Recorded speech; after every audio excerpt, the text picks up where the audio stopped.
This is the Soul-Filled Sisterhood podcast, and I'm your host, Nicole Burgess, licensed marriage and family therapist and an empowerment mentor for women. The information shared in this podcast is not a substitute, nor is it to convey professional, psychological, financial, or medical advice. If you could use such services, please seek them out from someone you trust. Now here is today's episode. Episode 52.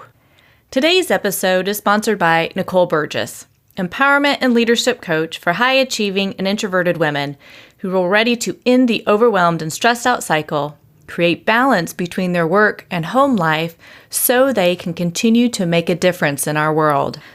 And if you are wanting to be in a community with other high-achieving, introverted, and sensitive women, then I invite you to go out to Facebook and look up Introverted Sensitive Women Achievers and join today. Now here is today's episode. Hey ladies, before we dive into today's episode, just want to give you a heads up. There's a few moments in the recording that there is some sound disturbance, and I did my best to remove it, but unfortunately it is there. So just want to give you a heads up as you listen into today's incredible episode. Well, welcome sisters. I am so excited about my guest today. This has been a topic that I have wanted to talk about for a while, and I finally got Cait on. So my guest today is Cait Wotherspoon, and she is a psychotherapist who specializes in grief, loss, and bereavement. She has multiple degrees in nursing, teaching from elementary school to adults, art therapy, sandplay therapy, psychology, and psychotherapy. Cait is a wealth of knowledge and she's been gathering this from practicing in all these different fields for over the last 45 years. She has a thriving private practice in Penrith, which is the western suburbs of Sydney, Australia, where she helps thousands of clients navigate through their grief to live healthy lives, understanding that grief is now part of their life. Cait runs monthly workshops, weekly support groups, as well as working with individuals and couples who are dealing with the death of a loved one. Cait began to specialize in grief after her first miscarriage in April of 1982. She felt that she couldn't talk to anyone about it because they would minimize her grief, so she would feel the shame for sharing her story and noticed that this was the case for most women. Cait's passion is talking about death and grief and wants people to share their stories of loss so that everyone understands that grief is a natural part of life and that we all go through it. Cait, I am so excited to have you on today and share with my ladies kind of how to work through some of this stuff and deal with grief. So thank you so much for being on. So much, Nicole, for asking me. I'm so pleased. So would you mind sharing just a little bit about this journey that you have been on? How did you get to kind of where you are and why it is you are so passionate about really, I think death to me still is such a taboo topic for most people. So what really led you down this path to say, yeah, let's break through the silence of sharing our grief and dealing with it? I think that death is really difficult for people to talk about because they feel they bring it on, which is totally impossible because everybody's going to die. But for me, I started down this path, as you said, in 1982 when I had my first miscarriage. And one in four pregnancies will end in a miscarriage. So, that's 25% of women. And nobody spoke to me about it.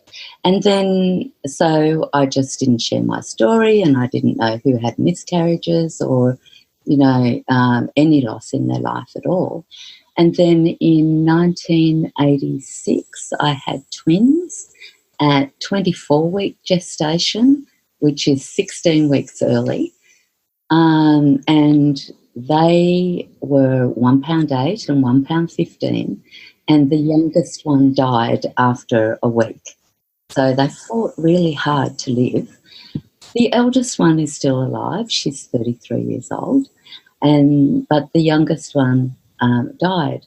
And I can remember at the 6-week mark, one of the nurses that was taking care of our eldest daughter, our eldest twin, said to me, "Are you over the other one yet?" Oh. And I said, yeah. And I thought, that is heartbreaking. But I said yes. I was, 27 years old and thought, oh, well, I must. I should be if this professional is telling me that I should be.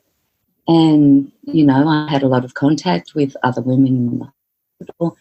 But I was put in a regular ward then as well, where other mums had their babies with them. And mine was down in the NICU, neonatal intensive care unit. Mm-hmm. And, I was going up and down and seeing her every day and, hearing all these babies crying. And I never heard of other babies dying even. So, yeah. So they didn't talk about it at all. And then the next year, my dad died. He had lung cancer. Oh, that was 1989, sorry. He had lung cancer and suffered terribly, but for 2 years. And I found that people didn't want to hear his story. And they didn't want me to talk about Dad because it was heartbreaking for them. And they didn't want to make me more upset, I suppose. And, there's so many other brief things that happened to me, like not getting the right job and things like that added to all my grief. And, I've had other miscarriages and ectopic pregnancies. My mum died on Christmas Day in 1985. But she had dementia for 6 years before that. And, dealing with that and the family and, people don't want to talk about it still. And then last year, my sister died as well of lung cancer. She was only 56. And it's like this taboo subject of death and grief. People just don't want to hear stories about them.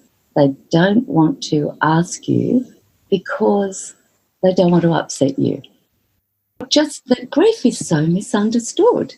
So that's why, all my knowledge that I've gathered all through these years, many, many years, I've found out that people don't want to talk about it and people don't understand grief, and they sort of think they're going to bring bad luck or, make you upset or whatever. And I think you've hit one of the big points too, that if we talk about it, the other person who has gone through this loss, that again, it's like somehow I'm going to be responsible for them if the tears come up or if they start to giggle. It's like, let them be where they are. Yeah, exactly. Yes. And that's the thing, you need to tell stories. Like my passion is getting my clients or whoever, like I have this magnet thing that happens to me that people tell me about their grief because I will sit with them and let them be whatever, where they are, whoever they are, and just love listening to the stories and love just honouring them and their loved one. Yeah. And you've hit it. It's letting them be where they are. It's like, I've talked about in past podcasts, staying in your own lane or staying on your side of the sidewalk. And that's so important that it, hey, they get to feel and be wherever they are, and we can hold that for them versus trying to change it. And if your own discomfort comes up, it's like, just let it be versus trying to push it away or shove it down. It's like, it'll be there. It's a moment in time. It's not a forever, that discomfort, and you can move through it. Yes. Yeah, that's exactly right. And it helps people understand that they're not alone either. Yes. Because, so many friends are lost through grief. If your child dies, people will cross the road, you'll see them out in the community and they'll cross the road so they don't have to talk to you. because, it's out of love, and I think that they do it because they don't want to upset you at all. And that's where the misunderstanding is. And also that they don't want to be upset either. Yeah. And because I find people want to fix others. Yes. It's like you're feeling really upset and crying, and then they'll go, oh, well, Yeah, people being uncomfortable with, I think you've hit it in that sense that, one, they don't want to make this, their thought is, I don't want to make this other person upset or sad or whatever. I think there's also that place, like you just hit, that they don't want to feel it themselves. And so then there's this huge avoidance, which then continues with the, making this topic an unsafe topic to go to. It's like we humans so want to avoid the discomfort of sadness or feeling pain versus when we embrace it, that's how we move through it. Yes, exactly. And, just think of times when you've cried, really, really cried because you've been really sad, and how much better you feel after that as well. Because tears actually, are fabulous for grief. They are. Happy tears, sad tears, whatever, they are really, really good for you. Yeah. Well, I would love if you would share with some of the women who are listening. I know you and I, before I hit the record button, I was talking about, some of the women here are kind of in this, what we often refer to them as like the sandwich generation, where they've got aging parents and then they're still taking care of their own children, and they may be little ones or teenagers or getting ready to launch, and how they can really start to maybe embrace that, yes, eventually their parents are going to die. And sometimes we do, I call it a gift, if this is coming on and you've got these moments to really be intentional. And other times we don't know, we don't have a clue at all. And, death can happen really quickly. But if there's ways for women who are listening to really prepare themselves about their parents who are getting ready to die or will eventually die, what are some things they could do? Preparing for the death of a parent, I don't think you can ever emotionally prepare for it at all, because it's going to be a shock no matter what. Because my mum had dementia before she died, and for 6 years, and she didn't know me. So it was sort of a loss, like about 3 years into her dementia. Yeah. After being diagnosed, she did not know me at all, but she knew me as the coffee lady. I'll always remember she ended up being in a nursing home because I couldn't look after her anymore. She lived with us for a few years before we made the decision, a horrible, horrible decision, to be able to put her into a nursing home so she could be taken care of really well, 24 hours a day. But, I can remember the day walking into her room and her getting up and saying, oh, I'm so glad you're here. And I knew she didn't recognise me. She said, are we going for coffee now? And I went, oh, okay, we'll go for coffee. And Mama absolutely loved coffee. So, that was our thing. Every day we went for coffee, and she knew I was the coffee lady. And that just sort of changed our relationship as well. So it became a more loving relationship than it was.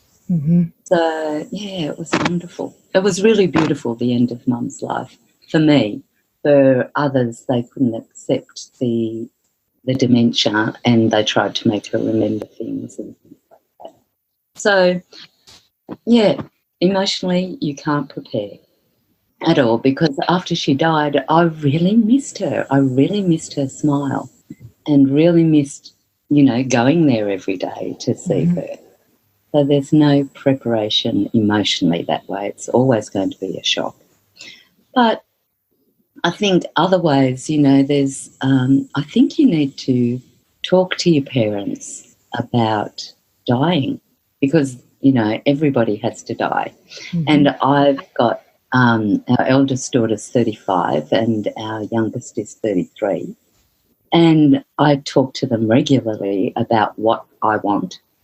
If I get dementia or, anything, any medical thing that I want, and I've actually written a book for them so they can check off what I want and how to prepare for my funeral, I suppose, because I've written a plan and everything for my funeral. Yeah. And I want to pause you there for a second there, Cait, because I think that's so important that I know I'm talking more with my parents about, what they're wanting. And it's fascinating with some of my clients that I work with. And again, I don't necessarily specialize in grief, yet so many times it's the after the funeral, then the adult kids are like, I don't know what they wanted. I don't know how to do this. And you're already in that such emotional state to have a book like you've given your daughters. It's like, it is a checklist because as you're saying, it's like that shock is going to be there. And so for them to have to make more and more decisions, it's really difficult to do that in a place of such loss and shock. Yeah, it is. And especially if they're siblings as well, because they all have different ideas as well of what, your parents wanted. So I actually started this. I had never thought about it before my mother dying because I've got 4 brothers and sisters and they all had different ideas of what Mum wanted. So it ended up this huge problem about, what her funeral will be like, what casket, what flowers. Some said she wanted flowers, some said she didn't. And it was just, horrendous trying to work together. Yeah. So, and we don't know what Mum wanted at all. And I thought from then on, I changed my whole idea about my life. And because I'm in my 60s now and getting older, so, and I know death is going to come eventually. I hope not soon, but eventually. And I thought I am going to write out exactly what I want so my children don't have to guess what I want, which makes it so stressful, really, really stressful, sleepless nights and horrid stress and fighting and things like that. So. Yeah, and it doesn't need to be, like you're saying. And so the gift that your mom gave you through the previous chaos after her death was like, I'm not going to pass that forward to my girls, and I'm going to do this differently. Yes. And then I could also help my clients do that as well. So, because, you don't think of, you always expect your parents to be around.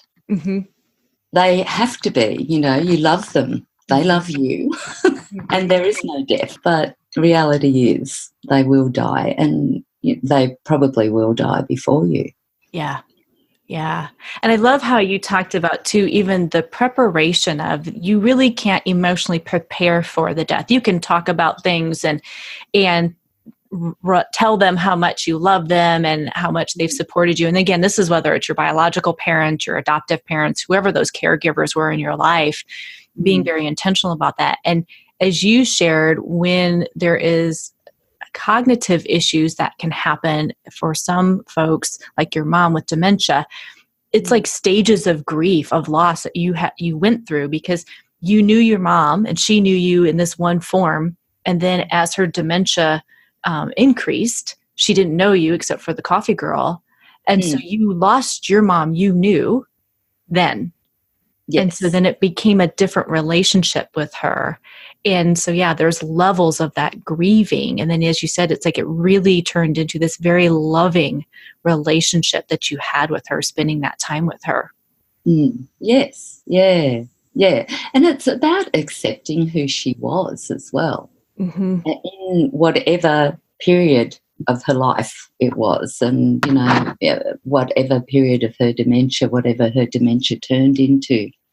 Because Mum's dementia was actually beautiful, if I can say that. It was, she was just this gorgeous, sweet old lady that really cared for people and, loved everybody, whereas some dementias, they get very angry and vicious and violent, which, must be really hard to deal with for the children.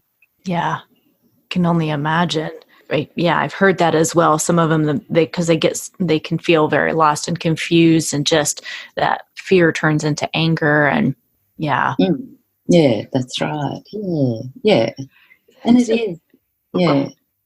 Oh, it's difficult to be with your parents if they have, a terminal illness or dementia. It's really hard to be with them, wanting them to live, but also wanting them to die, to be out of their pain.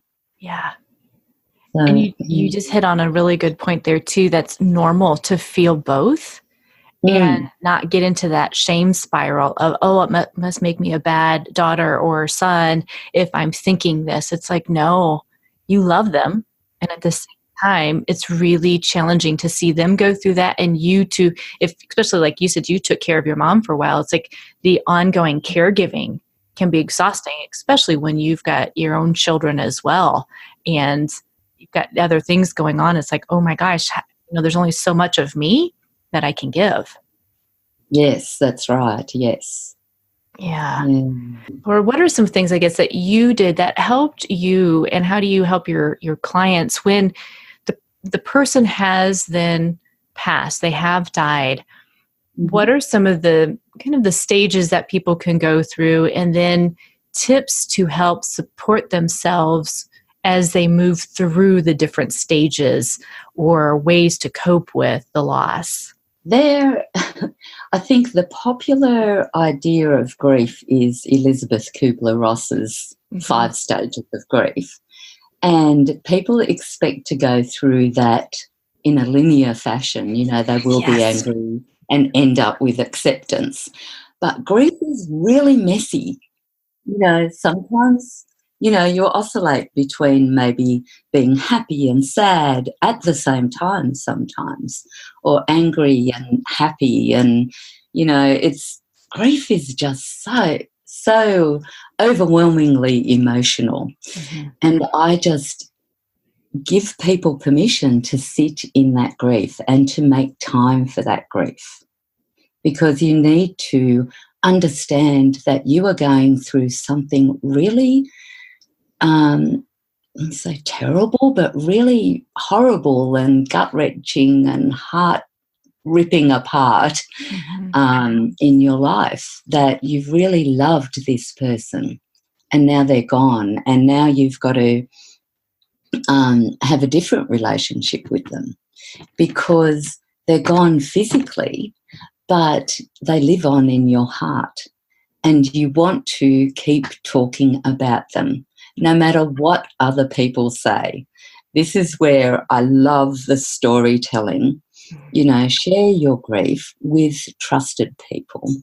Gather people around who will just sit with you and be with you however you are. So if you want to share your story, or remember, about your loved one, remember something, or share, their birthday. Some people have birthday parties and Christmas and things like that, and remember them in different ways. So share that with trusted people, and always make time, because if you just, you have to go to work. That's important, and you can't always be, happy with people at work. So take time out of your work and grieve and cry, or be whatever you need to be. Take space for yourself. I think that is so incredibly important, that space. I know sometimes people will busy themselves to avoid feeling whatever comes up. And like you said, it can be both this sadness and a happiness, and anger and happiness, but you can just have all these emotions all at the same time. And for some, it can get really overwhelming. And so when we give ourselves space, and I often will tell people, like, pick a time every single day for 15 minutes, 30 minutes, block that out. That's just for you. Then put on the saddest music, get out the pictures, whatever you need to do so you can tap into that emotion. Again, it's stepping into the pain and coming out of it, stepping into it and coming out of it. That becomes like the release valve versus the more we stuff it down, then it's like, I call it like the 2-liter soda bottles that if you have the cap on and all of a sudden you're storing that up and you've been shaking it, eventually it wants to blow the cap off.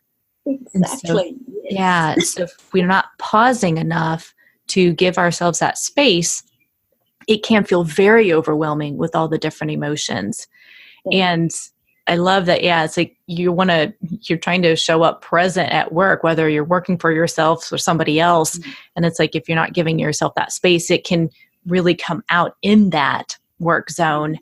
And not that it's wrong or it's bad, but you can feel like I'm really untethered right now in this moment, and having those grounded things that you're doing for yourself can really help you move through the day. That's right. Yes. Yeah. Yeah. I love the sharing of photos. Looking through albums, I get my clients to make scrapbooks of their photos and write the memories that they remember now, because those memories will fade with time. And then they can share it with the next generation. Oh, that's beautiful. And I love, you also said about the storytelling. And I know there are some cultures, for example, I believe it's in Mexico, where they talk about the Day of the Dead, right? And so there's a whole day dedicated to talk about those that have passed, those who are deceased, and you're honoring them and you're talking about them. And so instead of hiding that, like you're saying, I love even having some people have birthday parties for the person. There's such an honor in that, an honoring in that person. It's a beautiful memory. Yeah, and I'm from, like, my grandparents and my dad are Irish on my dad's side, and we're storytellers. So it's we are always telling stories about past generations and the next generations, passing things on to them, and making sure that they know that these people lived and what they did. Yeah, and if we don't share the stories, it's the piece of history that gets forgotten. And we really, for all the men and women who have come before us, right? It's honoring what they have achieved in this life, what they've given to us in this life, whether we know them or we don't know them. But that's how we continue to move through where we are now.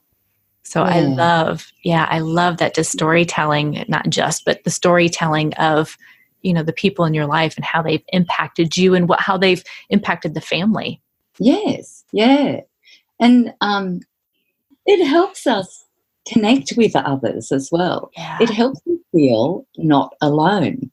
Because as soon as I started, I do a workshop with mums who have had miscarriages, and they didn't know there were other women around who had miscarriages.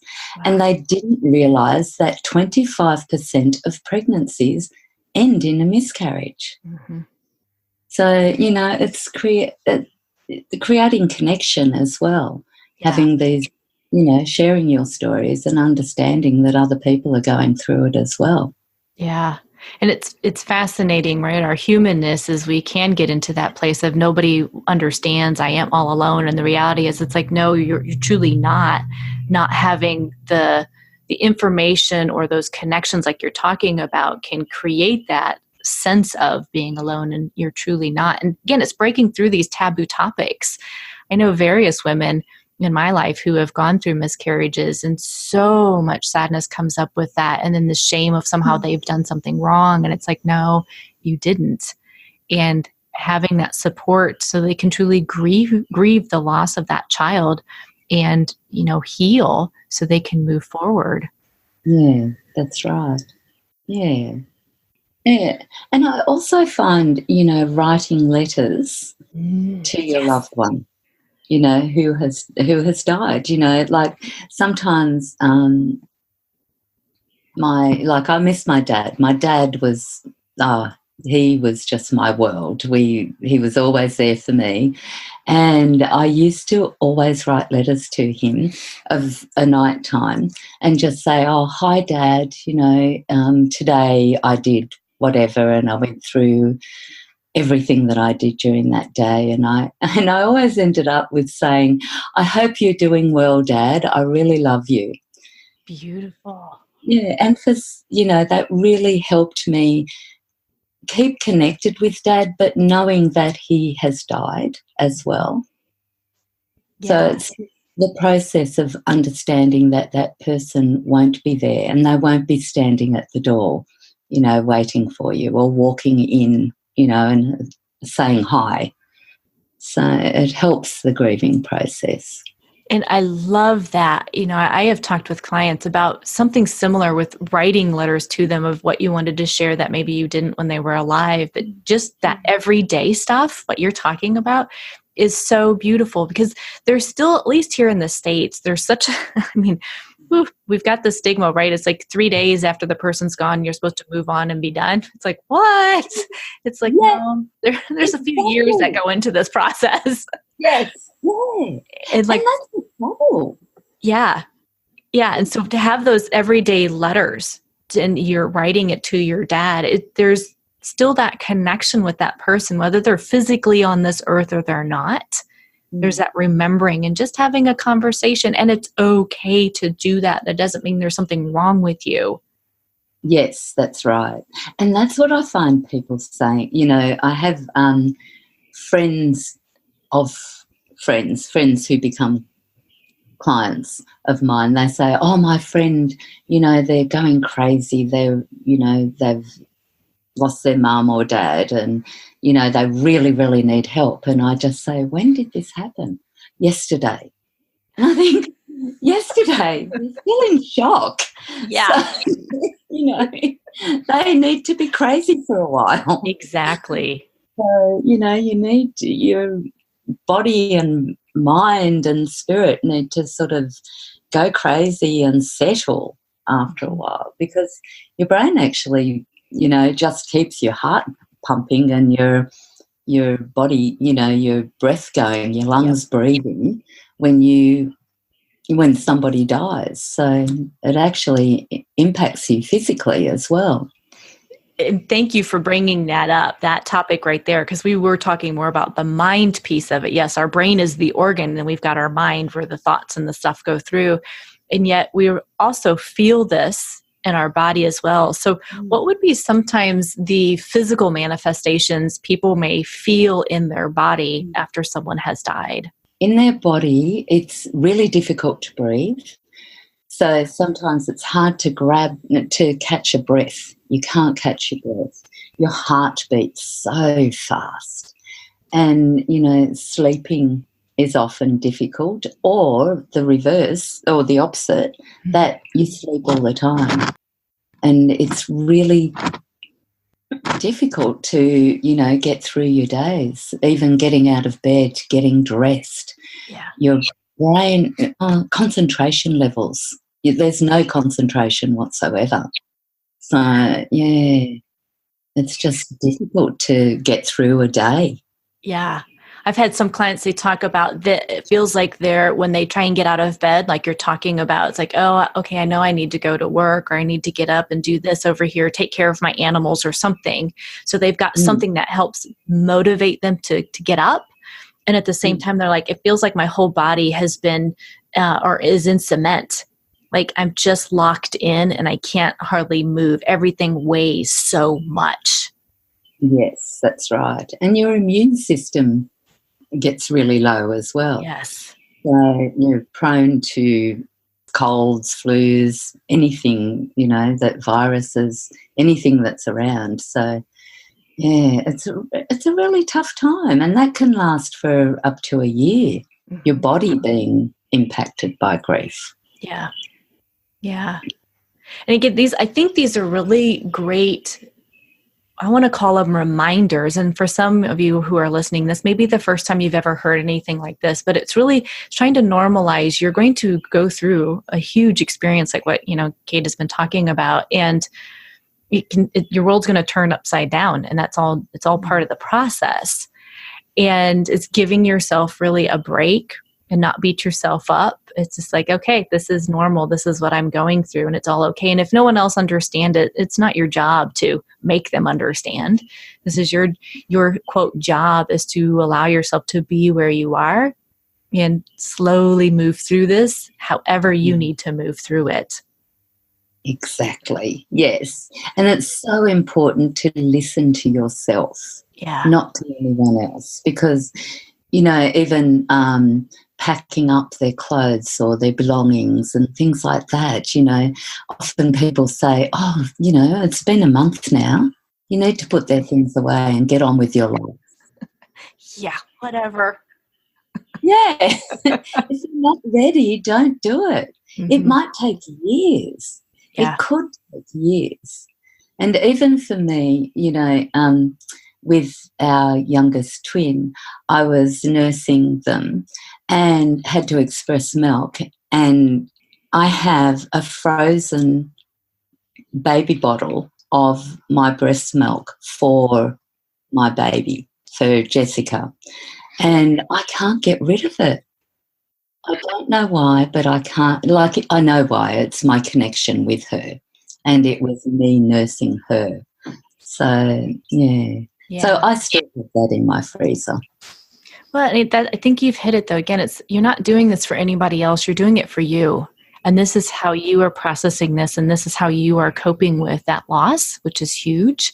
And it's like, if no one else gets it, that's fine. They don't need to. Yeah. Exactly, yeah.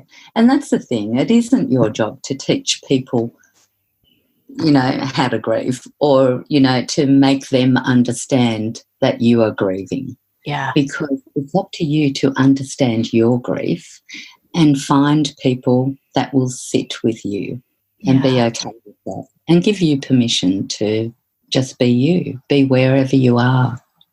Yeah, I love that.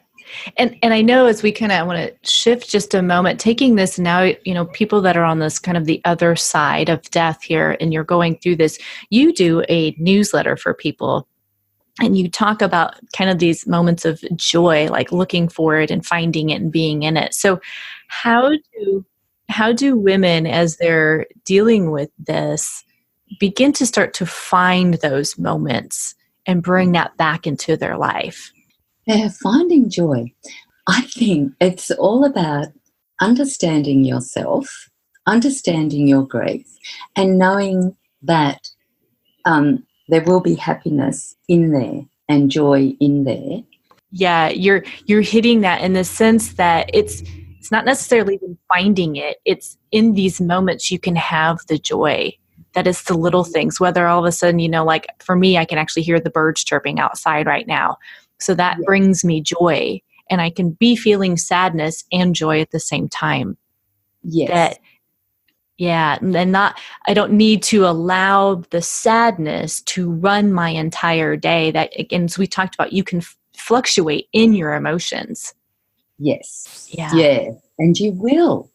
That's the thing. And, and sometimes it's about looking for the joy as well, noticing the joy when it happens. So, seeing your other child smile and just taking that in. And I've heard from folks before, and my guess is you might have experienced this as well with your clients, that sometimes there's that thought of, oh, I'm betraying this person that I love if I'm happy again, or if I'm playing, or if, a sibling has lost another sibling, and it's like, oh, but I'm not allowed to be happy. And it's like, you are. That loved one would not want you to not live, not, thrive in your life. That I have no doubt in my mind. If they cared about you and loved you, they wouldn't want you to not continue to truly, fully live. That's right. Yeah. Yes.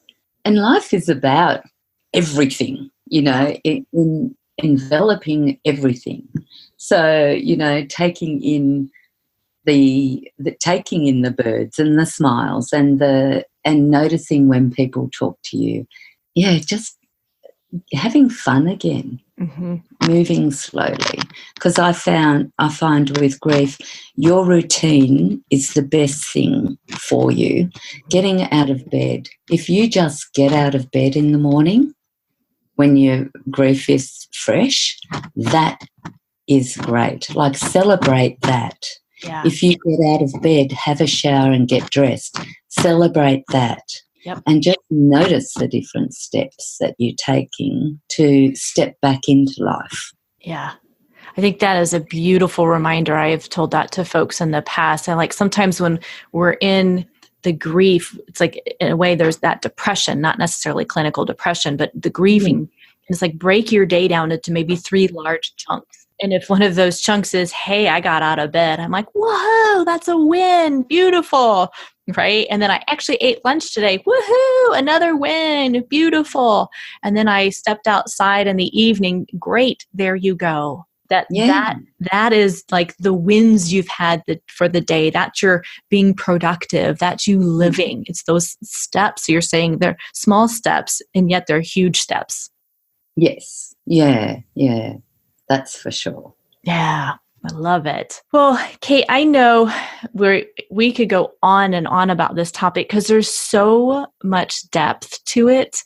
Mm-hmm. And at the same time, I know this is probably brought up quite a bit for some folks out there too. And so what's a good way for them to get a hold of you? I know I'm going to share in a moment the free gift that you have for them, but what are some of the ways that they could find out more about you and get a hold of you? Well, I have a website that's caitwotherspoon.com.au. I'm also on Instagram as Cait Wotherspoon, on Facebook as it's Indigo Counselling and Psychotherapy, on YouTube as well as Cait Wotherspoon. What else? Twitter as well. Yeah. Yes, yeah. And I will have all of that listed in the show notes too. So there's a lot of ways for women to truly connect with you and find out more about your work and what you do. And if they're local in the area, definitely being able to participate in these support groups or workshops that you conduct, which I think is incredible. And if you go out to Cait's website, which is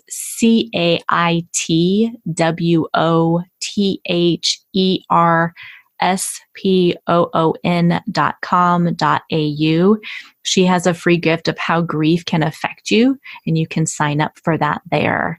So Cait, I just want to say again, thank you so much for coming on today and talking about this somewhat difficult topic. And at the same time, I think this is how we're going to continue to increase awareness and break down the taboos, that to let women know they're not alone in this, and it's okay to talk about death and dying and the grief after the fact with those that they trust, and that there's people out there that can help support them through this process. Thank you so much, Nicole. I've really enjoyed this. If you are a high-achieving, introverted, and sensitive entrepreneur, I invite you to go out to my Facebook group. You go out to Introverted, Sensitive Women Achievers. Thank you so much for listening.